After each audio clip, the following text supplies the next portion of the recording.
So without further ado, let's get started. Now, I've had a look at this deck and I've got to be honest, it's really, really exciting. There's some really good stuff in here today. So I'm sure there's going to be a lot for you to take away with you. We're going to be talking all about how to tackle the recruitment crisis with employer branding. So my name's Dan Jenkins. I'm Head of Client Services here at Wagada Digital. I'm currently speaking to you from our Cheltenham office. I manage a team of expert account leads and digital strategists across both Cheltenham, where I'm based and speaking with you today, and then also in our flagship office in St Albans in Hertfordshire, because it's not all about me.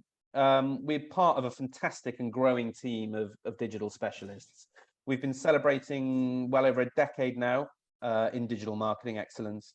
And what started as an organization that was very heavily rooted within search engine optimization and technical SEO has evolved exponentially over the last 11 years, whereby we now offer a full 360-degree digital marketing solution.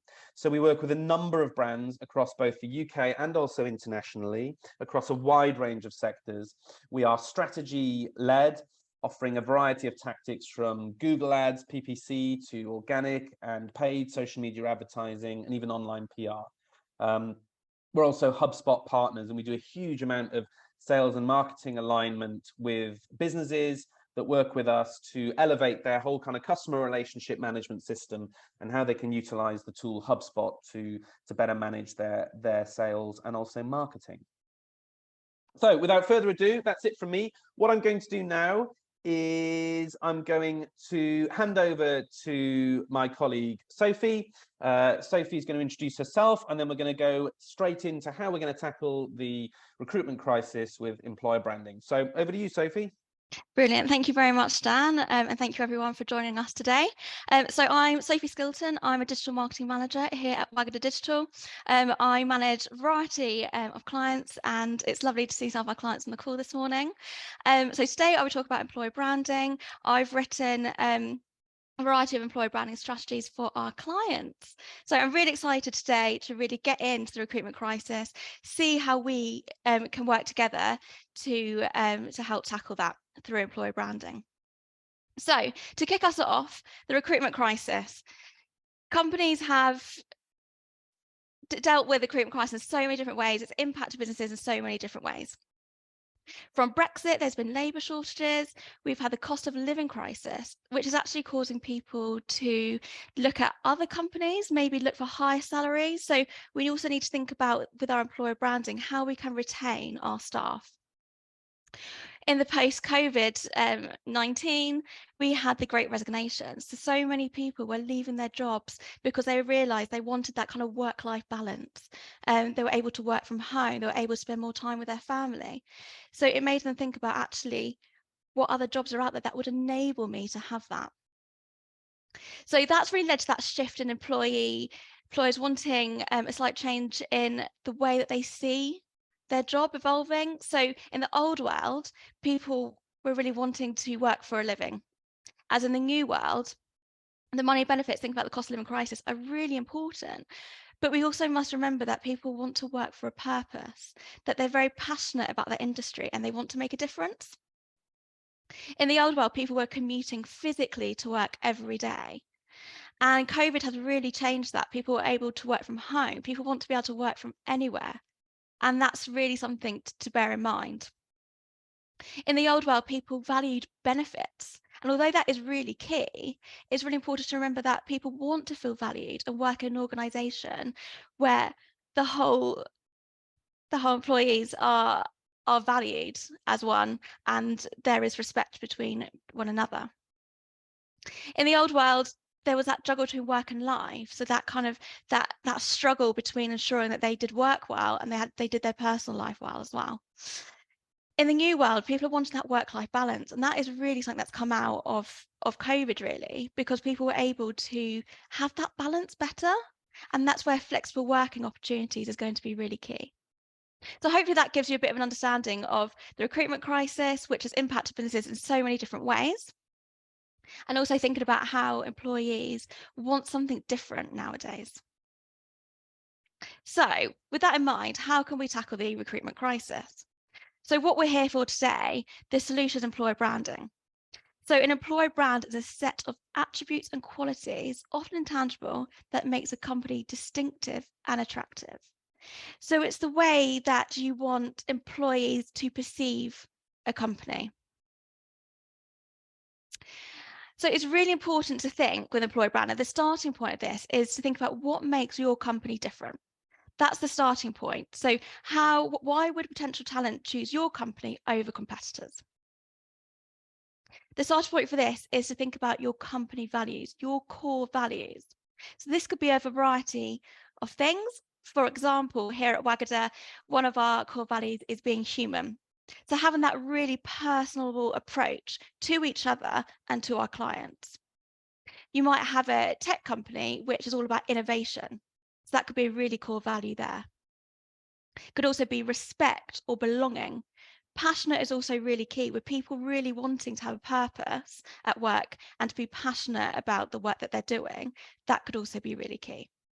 It's also really important to remember that you can have those values as one word, but you can also take it to another level and have it kind of as a short kind of phrase, commitment to each other. So that could mean that as an organisation, as employees, as colleagues, you're committed to each other to helping each other grow, but also in our line of work, for instance, our commitment to our clients. The company values is those beliefs and principles that really drive your business. Culture is also really important as well. So it could be that you have a very kind of family focused culture. It could be that you're a very corporate company, but you're really supportive. Your culture supports one another, and that is really integrated throughout the whole business. It could be that your culture is very aspirational. So again, thinking about kind of maybe the tech industries where there's a lot of innovation, there's a lot to keep up with. It could be that one of your core values is being aspirational. It could be that you want to create a culture where people feel valued, which is really important in the new world. It could be that you have a shared goal, or it could be that you want to empower each other to grow within their role as well. Flexible working is really key. So again, going back to the new world where people want that work-life balance, having flexible working opportunities is going to be really key for employees. So whether that's the opportunity to change kind of your working day so that you can go to your child's nativity or show, it could be the opportunity to work from home. And you could create a policy around that is fair for everyone. Training and development is also really key. People want to have that purpose in work and see kind of where they're going. So it could be that you look into different course subscriptions or the different training that staff can go on to enable them to move through in their career within your company. And that will really help with employee retention as well. So that was a starter point to really think about what makes your company different and to make yourself stand out from competitors. But we also need to think about what do your current employees and potential employees want. So really putting yourselves in their shoes, what benefits would they like to have? Lloyds have got a really good example of this. They have got this at the forefront on their website. So on their Why Join Us page, they have literally put here about flexible working. The ability to work flexibly is key to ensuring our colleagues can have a rewarding career and a healthy lifestyle balance. So they've got that at the forefront. They've noticed how important that is in the new world, as well as well-being. So that thought about that balance between life and work. So we encourage a culture of well-being and inclusivity. We recognise how diverse our workforce is and provide a range of health and well-being services. So that is also really key, that people feel supported. CAE, so one of our clients are a great example of employer branding done exceptionally well. So they have this idea of culture first. So our culture allows us to adapt and face any situation in the knowledge that being authentic, our customers, partners, and the wider community will see that delivering against our purpose is directly responsible for helping their success. So they're very people first. And what's a really great thing on this website page is they've got a video to really bring that to life. And I'm going to go through kind of how videos and images can really help to bring bring your company culture and values to life.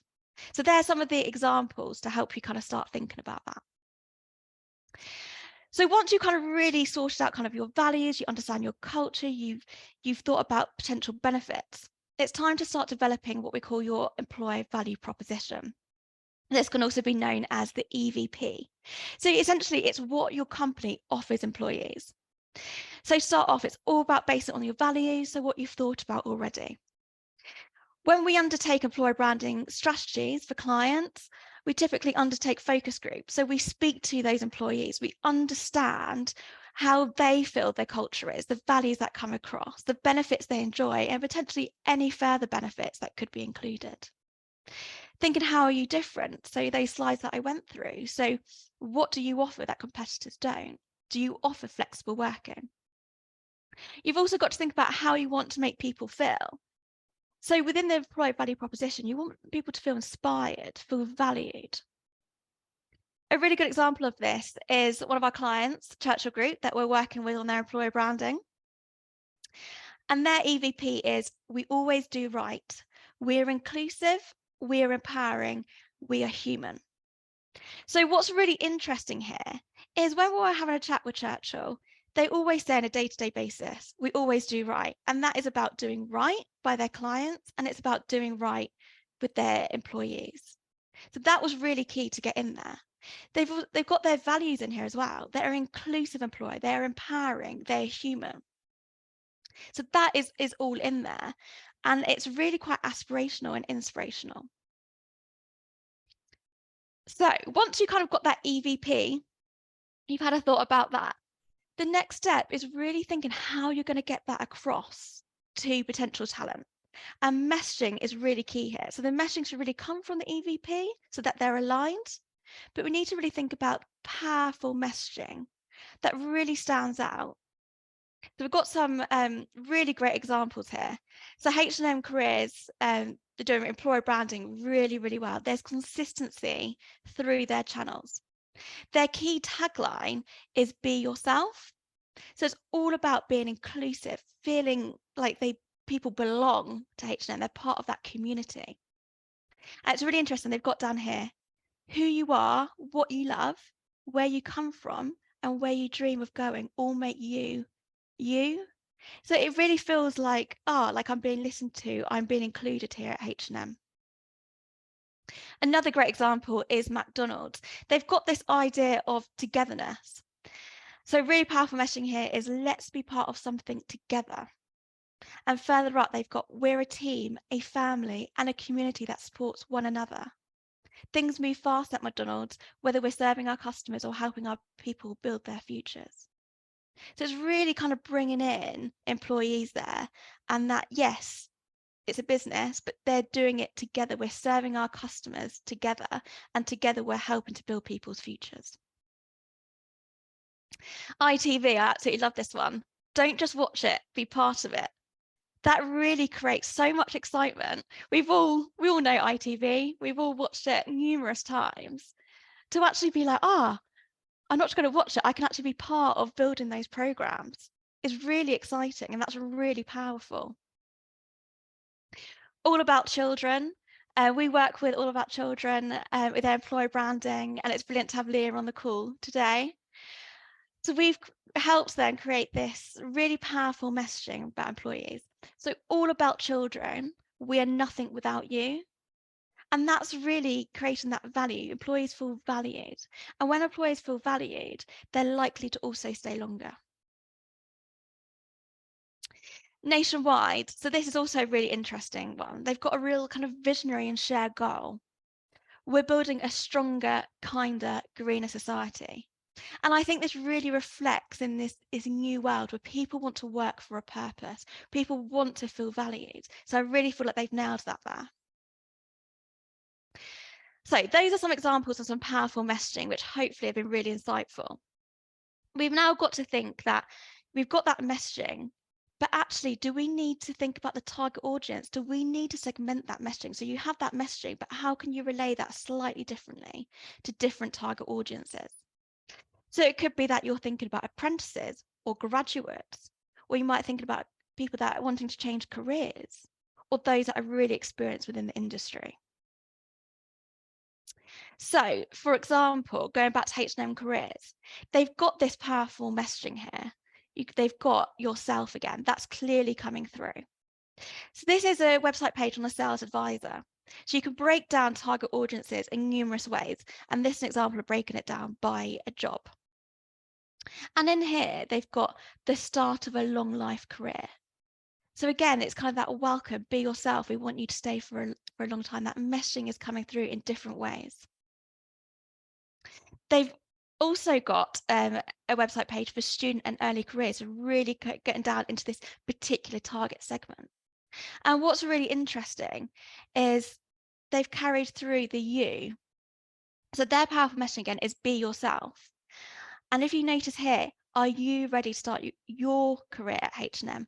We offer different training opportunities to help you learn and develop your skills. So it's really talking to that target segment.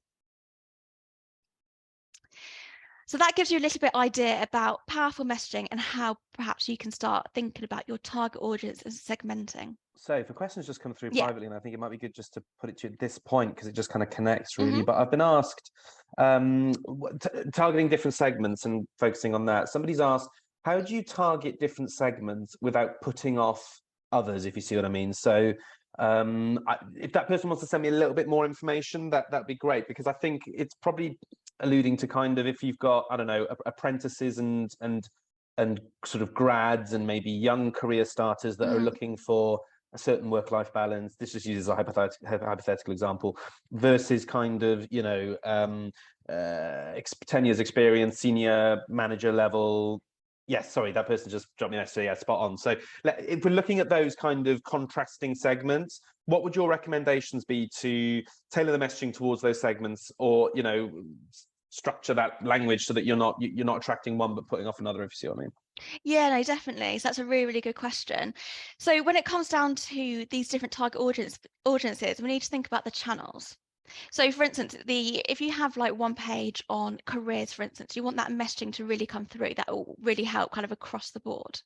But then you might think about social media channels. So for Instagram, you might be thinking about kind of that apprentices, that graduate target audience. LinkedIn, you might be looking at kind of the more experienced workforce there. So you can really think about actually which channels those target audiences are on, and then you can use the messaging that would appeal to them there. Hopefully that makes sense. Yeah, that does make sense. I've had another question come through, but privately, but I will hold fire on that one slightly because there's going to be another point where I'll raise that one, but that's perfect. Brilliant. Thanks, Soph. All right, thank you, Dan. So where to use this messaging? And really, we want to use this messaging across all channels. So for instance, again, coming back to H&M, this is the main overarching powerful messaging. So in their Instagram bio, they've got be yourself at more in H&M. On Facebook, as Facebook posts, they've again got that as a hashtag. And they've also brought this to life in the video. There's actually someone saying, I feel like people are free to be themselves.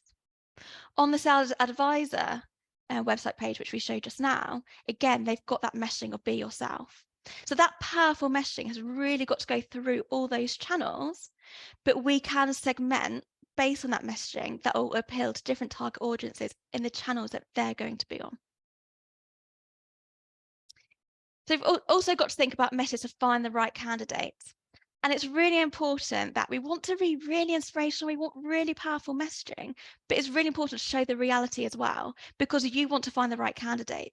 There's no point kind of putting out messaging that makes your company sound like the best company ever, it's super easy, all of that, because actually you want to find the right candidates. You've got to show the reality.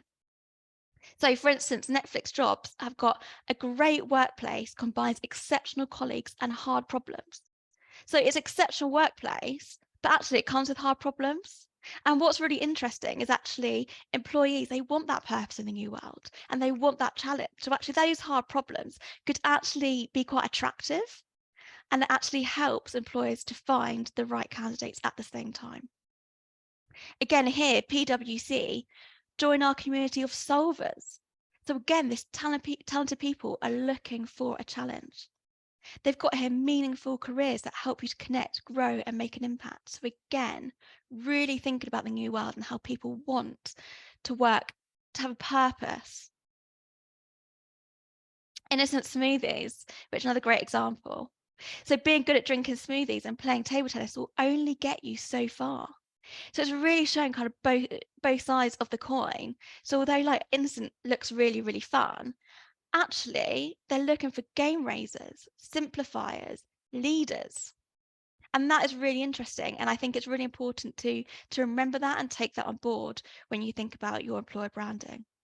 Interestingly, Sophie, somebody just messaged me as well on this, and they've said that they knew a business, I'll praise it, but they said they sort of knew a business who had a big churn of staff because the expectation after starting wasn't what they believed prior to joining almost, and that it wasn't that it was a negative thing, I don't think, but it was that it was just different. And I think that's what you kind of highlighted there, is that you're not shying away from perhaps some of the challenges that are in there, but because actually that's what a certain segment of the demographic will really, really crave as well. And I guess what I'm getting from that is perhaps honesty and authenticity in that whole piece, rather than just kind of plastering over the cracks almost. Yeah, no, definitely. And authenticity is so key at the moment. So those of you that joined Ellie's webinar last week, authenticity really came through. And that's what people want. People want honesty. People want to see authenticity these days. So if you know, a person is applying for a job and actually they start and it's completely different to all the messaging that was out there, actually, then they might not stay too long. And that isn't going to support you as a company. Yeah, it's a really good point, Dan. There's another question here. This is one that was earlier privately, and it's the right kind of time. It's quite a big question. This work, what we're talking about, especially the kind of this recruitment marketing. Somebody's asked, should recruitment, hang on, let me bring it up so I've got the exact words, bear with me, apologies. Do you believe that recruitment advertising should be led by marketing or by HR? It's a really interesting question, Dan. I think it's actually working together is going to be really important. So we work with clients on employer branding, as I've mentioned, and we bring in both the HR and marketing teams, because actually we're supporting the HR department through marketing. That kind of answers the question, Dan. So I think it is a collaborative approach. Yeah, spot on. So we thought about messaging and how we can use this through channels, on website pages. But what we also really need to remember is the use of images and videos to really show those messages and bring your employer branding to life. We also need to remember that stock images are meaningless. They won't really bring that employer branding through to potential talent. It doesn't show that culture, it doesn't show those values, so people can't really get under that skin and could prevent people from submitting that application or getting in touch. So it's all about showcasing your employees. This is a great example from M&S, a variety of jobs here, and they're showing people in their roles.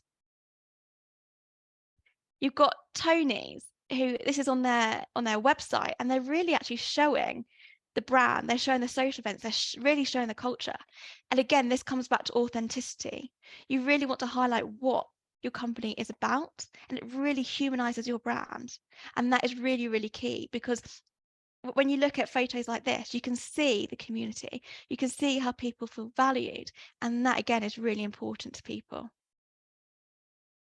So although images are really important, we mustn't forget video, because video always trumps images. We've seen how TikTok is taken off because it's all video content. So this is a great example from Cisco. This is from their Instagram, and they are asking women at a conference working in tech what it's like. And it's just one word snippets, but you actually get a sense of what the person is like. And the culture of the brand, that really comes through when they're talking. Even though it's one word, you can really get an insight into who they are, which you can't always get through images. Another great example is Nationwide. So it's really interesting. They've started this See Me Nationwide videos. So 2 years on, 1 pandemic and 20 incredible stories. We asked employees at Nationwide to spend an hour with a film crew. What emerged were stories of journeys, jobs, love, overcoming challenges, and looking for a sense of belonging.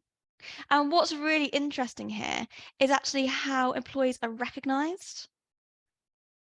And when we think about their messaging that they're trying to get across, we're building a stronger, kinder, greener society. These videos that recognise employees, giving them a voice, stems through this messaging.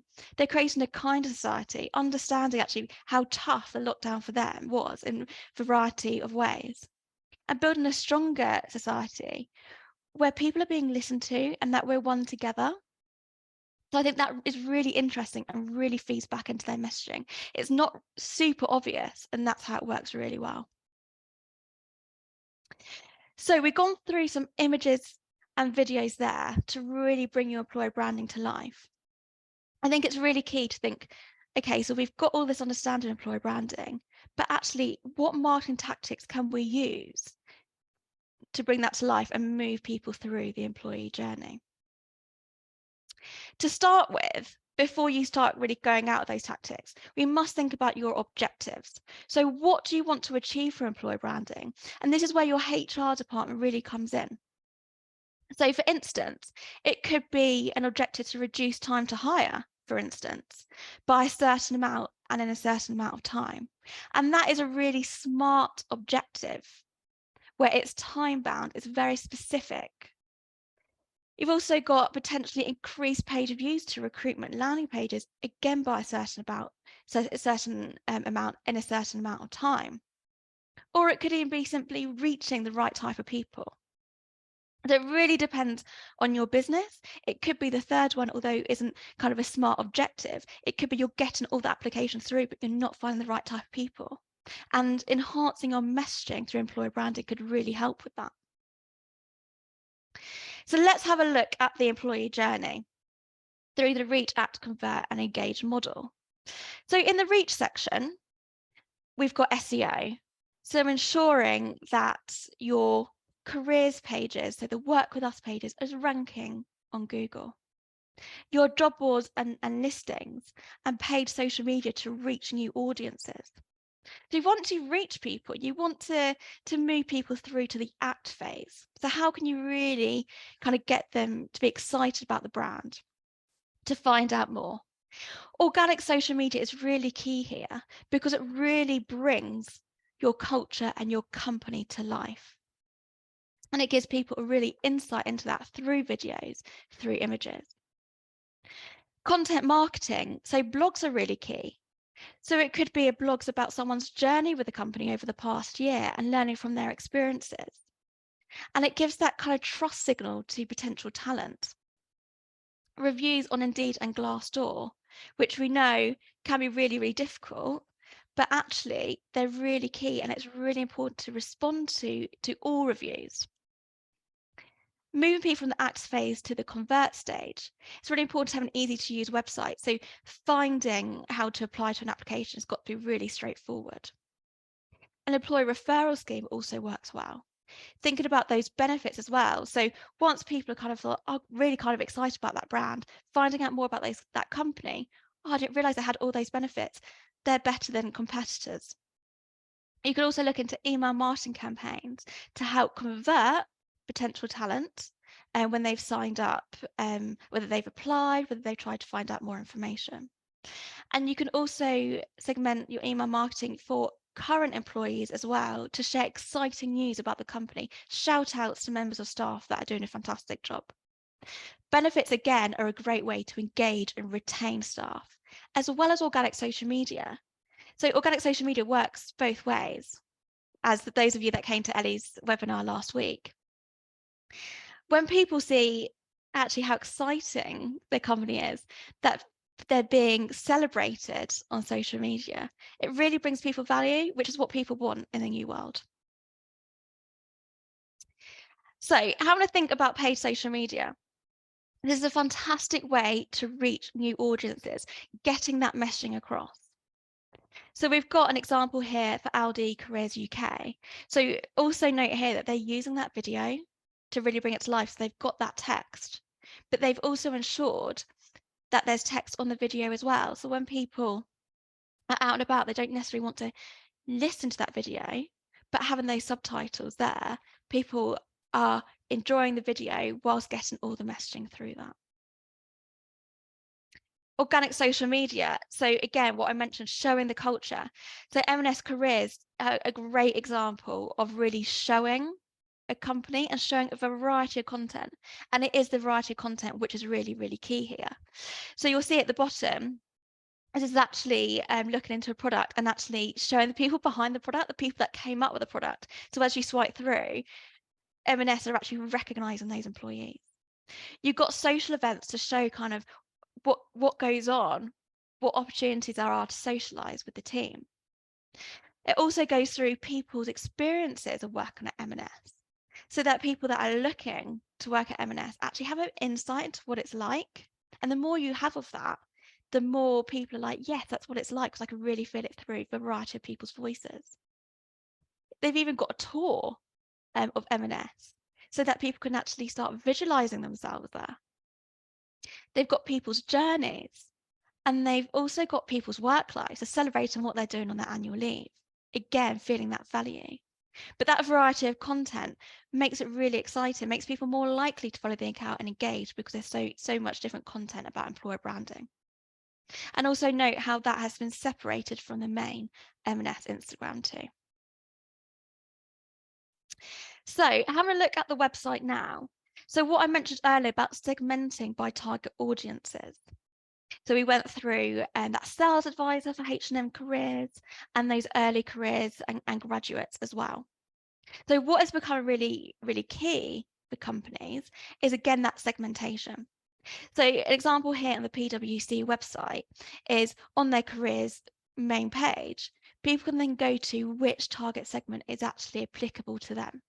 And then within these website pages, that is when you can start segmenting that messaging more, but based on your EVP.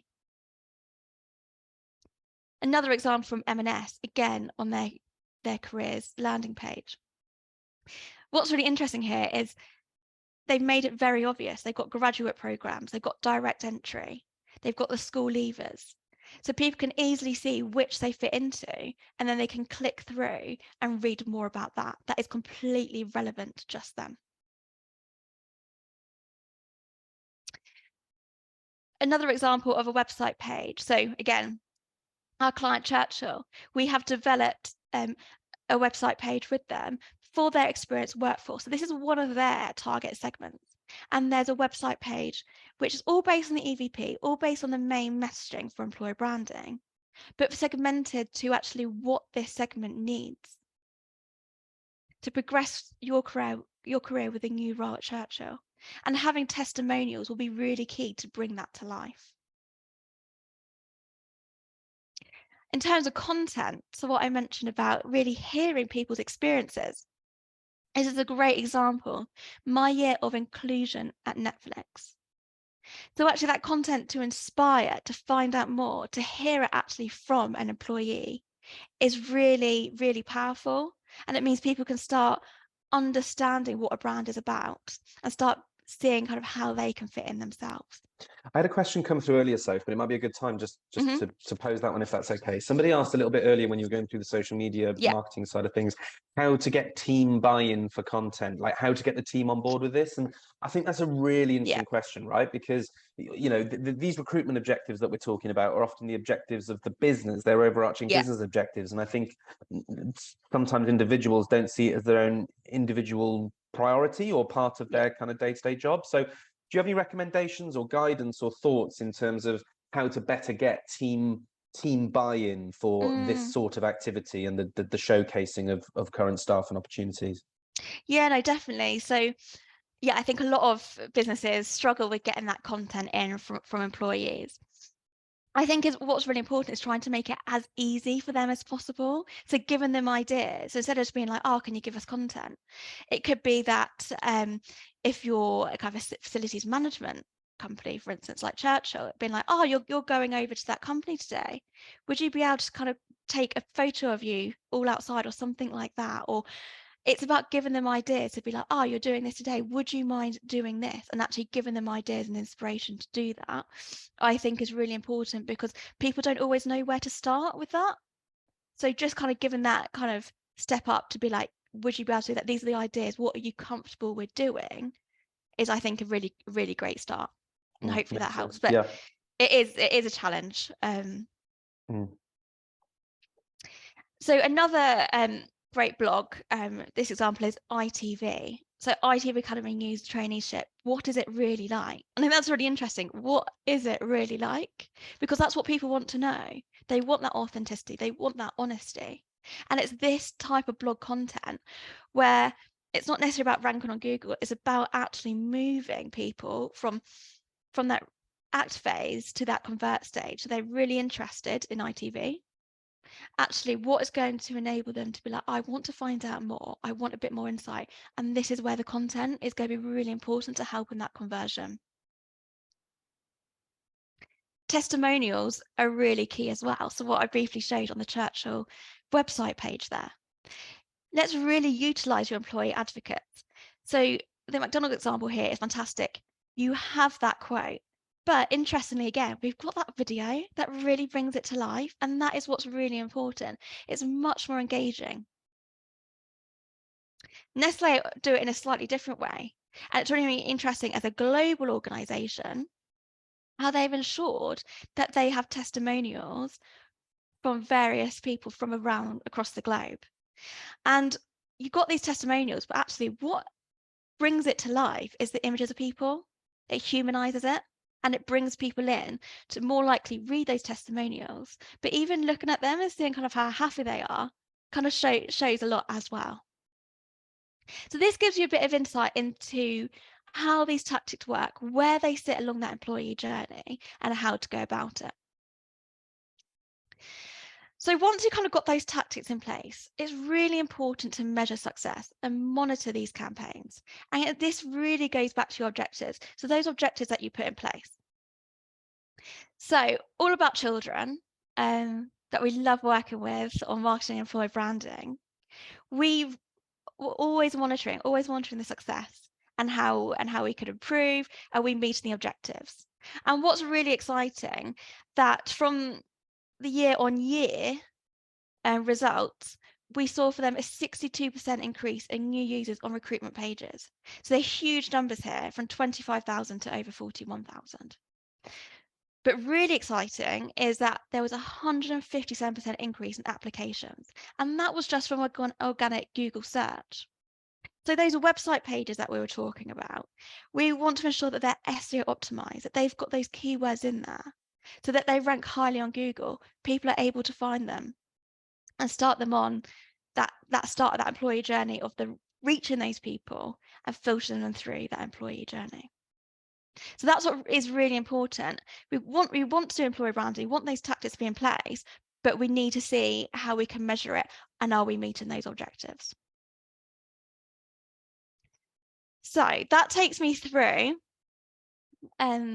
our webinar today. The key takeaways. So really think about your recruitment objectives. So why do you want to do employee branding? What is the reason? And that really comes down to your objectives. So working with your HR team and your marketing team for that. Looking into an EVP, so creating that solid EVP. Think about your values, your culture, speak to your employees. What benefits would they like to see? And how do you want potential and current employees to feel?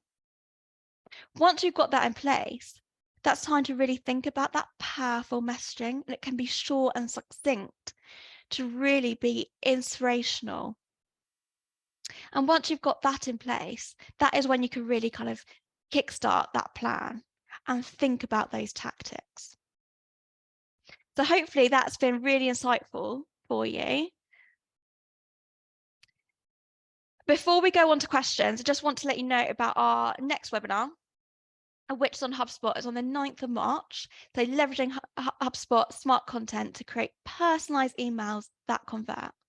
So if you're interested in HubSpot, we've got that on the 9th of March, and we'd absolutely love to see you all there.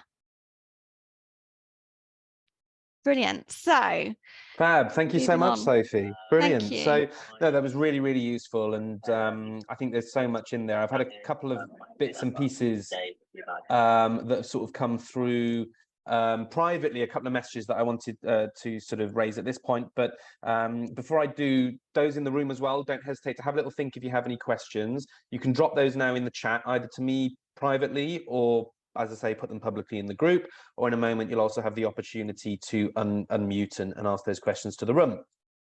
But initially, somebody dropped a really interesting message privately about 15, 20 minutes ago. And I think this is more of a conversation starter than anything else. But they kind of highlighted that at times, due to the nature of the organization, they can't necessarily compete with base salaries and kind of basic salaries that are available through other businesses, and that there's some really interesting things within your presentation in terms of how to find those other areas, so that you're not just dependent on literally the cold hard cash and the paycheck, you know. So do you have any thoughts or guidance a little bit more in that area, especially for, I guess, charities, not-for-profit organizations, or those businesses that, due to their model or life stage, can't necessarily offer the same level of salary than perhaps some of their competitors? What areas do you want to be focusing on, or how do you want to become the employer of choice in that situation? Yeah, no, that's a really great question. So it really comes down to benefits. They don't necessarily need to be monetary benefits. So it could be thinking about annual leave, for instance. Could they have slightly more annual leave? Could it be that there's more, that company culture is really important? People want to be part of an organization where they feel valued. And actually, I think it's really important to, if you're an organization like that actually, they could be on more money elsewhere, but actually, are they going to enjoy work more? Are they going to be in an environment where they feel valued, they feel respected? I think that's what's going to be really important, to actually feel like what's going to make people's life more enjoyable. People want that work-life balance. So it could be also looking into those flexible opportunities as well, which might not be as available in other industries or other companies. So I think it's really kind of getting down into what can you do to kind of help that work-life balance, help that kind of company culture, make people enjoy going to work. And if it's really evident, so people going to interviews or having a look on socials, that people actually really enjoy working for you, sometimes actually that is going to mean more to someone than that base salary. And I think that's a challenge, right? Because I think, you know, we talked earlier on as well about that kind of new world, old world. And I think because of all these external factors that are relatively outside of our control, in terms of everything from government legislation to, you know, without getting political, but kind of budget statement announcements towards the latter part of 2022 that throw the economic landscape into disarray. I think it's always changing, right? In terms of employees' thought process and what they're looking for, and how much weight they put on work-life balance versus financial remuneration and all that sort of thing. And I guess we need to remain agile as businesses in terms of what messages we're communicating to people, because their needs might change. And I think it's about remaining sensitive, isn't it, to the target market, to those employees, those prospects, really. No, that's great. Somebody else has come through privately with a really interesting. It's almost we're almost moving into the realms of debate here, which is healthy, and I like it. I'm gonna sort of quote it word for word so I don't misconstrue it. But obviously you'll remain anonymous. But it's great. Somebody has come through and said, "Isn't it more beneficial to assign a responsible stakeholder / manager in charge of the alignment and success of employer branding, instead of letting the HR department influence the whole process?" And I think that's really interesting, right? Because you mentioned earlier, Soph, about alignment between marketing and HR. How does that happen? I mean, what are your thoughts on that? What do we see when you're speaking with businesses in terms of how to make that more successful? Because I guess what somebody's alluding to here is the opportunity to have that champion and that stakeholder. So is it worth giving some thoughts on that, and how to better align HR with sort of marketing, or even other areas of the business? Yeah, no, that's a really, really interesting point. And I think it really differs businesses to businesses. So clients we work with, there's some that the champion might be more the HR department, or the champion might be in marketing. So I think it's fine to have the champion of employer branding in either HR or marketing. But I think what's really important is having that collaboration. So including everyone in those discussions, those key kind of stakeholders, and actually finding what are HR's pain points, what are marketing pain points, and how can we create a solution together, and actually having people that are responsible for different parts of it. But it could be that actually within a certain business, the champion is in HR, or another business, it could be within marketing. Either completely works. I think it's about just working together, working through the solution, the challenges with solutions together, because HR and marketing will support each other in this. Brilliant. Before I open it up to the room, don't hesitate to keep the questions coming through. I've had one more, so I'll go through that before I just open it up for people to unmute. Somebody's asked for a little bit more guidance in terms of objective setting.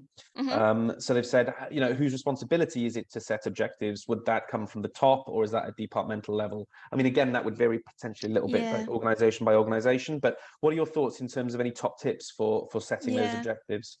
Yeah, so in terms of employer brand objectives, so I think it's really important to go back to what your business objectives actually are, because that could really actually help you think about what your recruitment objectives are. So if you've got really kind of biggest aspirations in terms of revenue and profits for the year, do we need to think about actually we need to recruit a certain amount of people, for instance? So yeah, it would vary between business in terms of who would do that, but I think a really good starting point is the business objectives. And if you haven't got those in place, let's have a think about that. And the leaders of the business should create those business objectives and then use that to create some employer branding ones. And if someone isn't kind of, you know, champion that, you can always kind of have a think about what those objectives are. And kickstart that conversation, really. They're really interesting. I've had another comment come through privately. I love this. So since COVID, candidates are less fussed about the money. It's more about quality of work life, remote, flex working, CSR, so corporate social responsibility. CSR and kind of ESG is something that we're environmental social governance is something that as marketers, I think we have to pay so much more attention to now than even 5 or 10 years ago, to be honest. I think that's changed dramatically, hasn't it? And starting the environment, you know, LGBTQ disabilities, inclusion, anywhere, diversity. Yeah, exactly. That's the word, isn't it? That's the catch-all word, right? And a lot of companies are actually moving their messaging to inclusion, that belonging. And that is really, really interesting. I think it's just really important to ensure that it's just slightly different to any competitors. It's ensuring that the way that you do inclusion or the messaging you do around it is relevant to your organization. And sustainability, ESG, is becoming really, really important, especially to those graduates coming out of university. Sustainability is high on their agenda, and they want to actually work for a company where they take sustainability seriously. Is really, really key as well. Any thoughts on how best to represent that? How best to kind of, you know, how to showcase and demonstrate, I guess, your environmental and social values and alignment as a business online? Yeah. So it really varies between the size of business. If you're a really big organization, it'd be really great to get an ESG strategy together. So you kind of see that roadmap.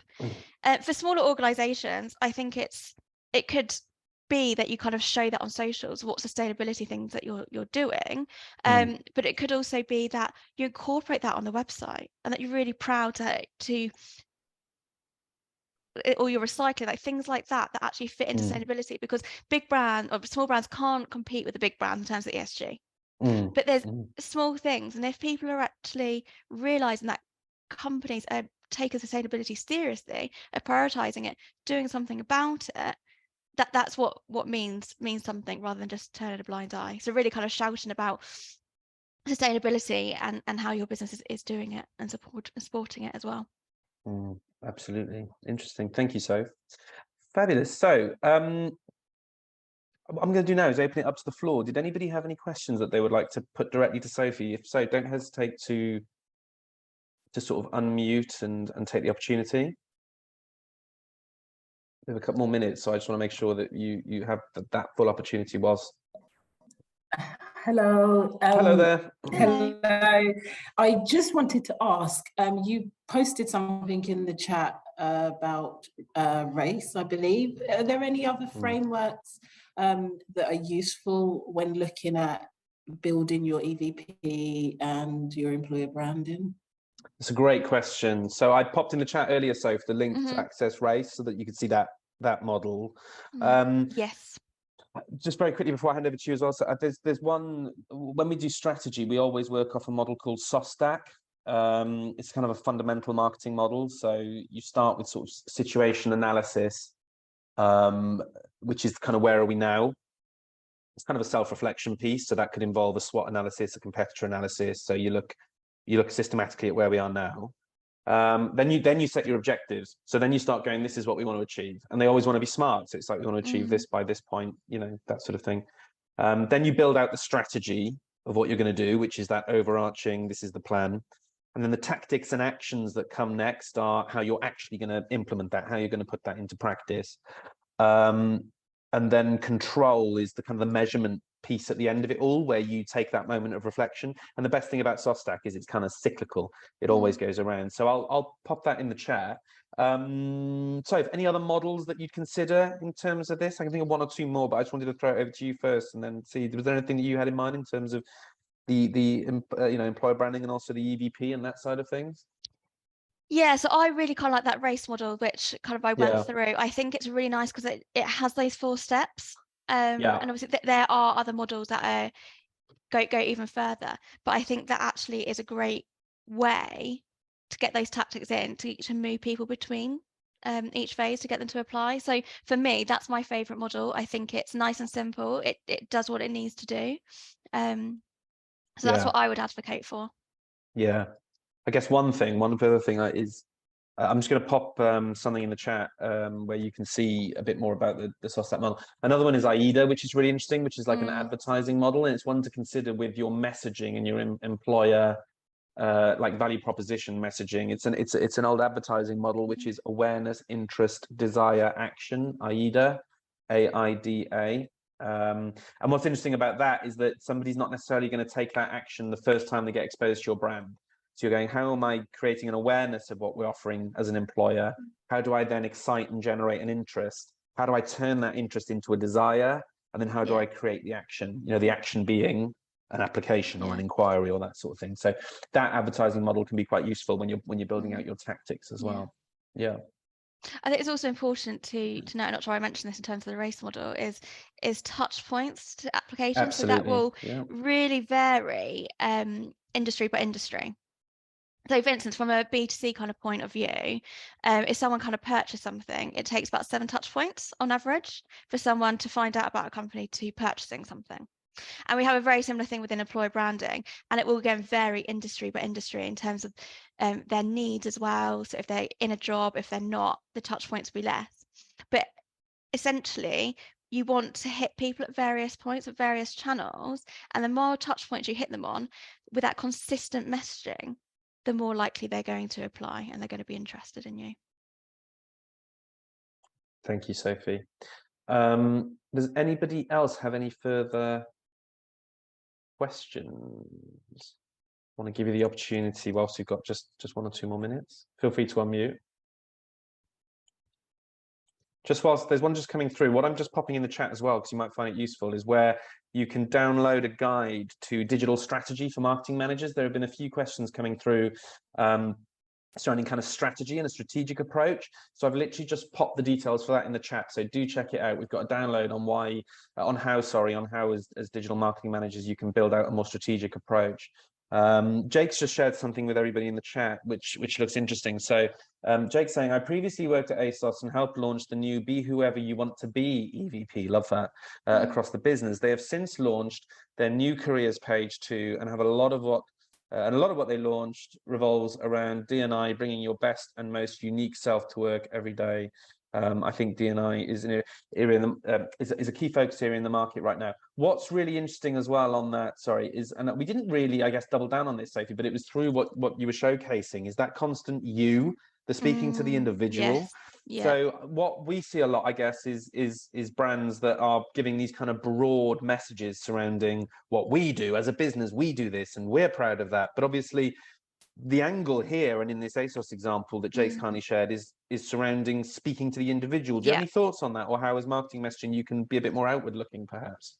Yeah, definitely. So it's really important. And when I show kind of that H&M Careers, I think it was the graduate students, early starters website page, that paragraph was really talking to that target audience. So it's not about the company, it's not about it's actually talking to potential talent, talking to you, because it's so much more engaging. It makes people feel valued. It really reflects what people want from the new world. It's not about a company, it's about them. So definitely using that's really, really important language. And obviously the other area that Jake's highlighted there, D&I kind of sort of diversity, inclusion, that whole piece is obviously, I think we're so much more alert, aware, focused on those areas. And I guess employees are looking to join an organization that has positive attitudes and approaches towards diversity and inclusion, Yeah. no matter what that individual's background might be, because it's about their outlook as well, right? So it's not even looking at themselves, it's looking at, I want to be part of a forward-thinking, innovative organization that is considering these areas. And so I think that is something that's massively important. Again, even more so now than it was perhaps even 5 or 10 years ago. Yeah, you know? yeah. And rightly so. So I think there's a lot in that. That's really interesting. Yeah, thank you for sharing that, Jay.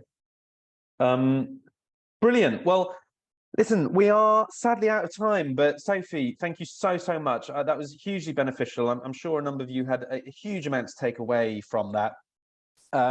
If you feel so obliged, please don't hesitate to drop us a little review online. Obviously, as you know, reviews are massively important for businesses. We do these webinars completely free of charge. We genuinely enjoy kind of educating and being with businesses that are looking to excel in these key areas of digital marketing. So we are proud to kind of sort of keep them free of charge. And if you did want to show a gesture of thanks, there'll be an access to where you can do a Google review, and we'll also be sending out details of our charity partner for the year, which will be in the follow-up email as well. That's National Star College here in Gloucestershire, so for special needs, specialist special needs college. So we will be sending all of those details out. If you did want to leave a small gesture, then that would of course be much appreciated as well. In the meantime, I hope to join you on the 9th of March. Again, all the details will be in the follow-up, but come to another webinar, find out how you can really elevate your email marketing and utilize HubSpot to your advantage from a sales and marketing perspective.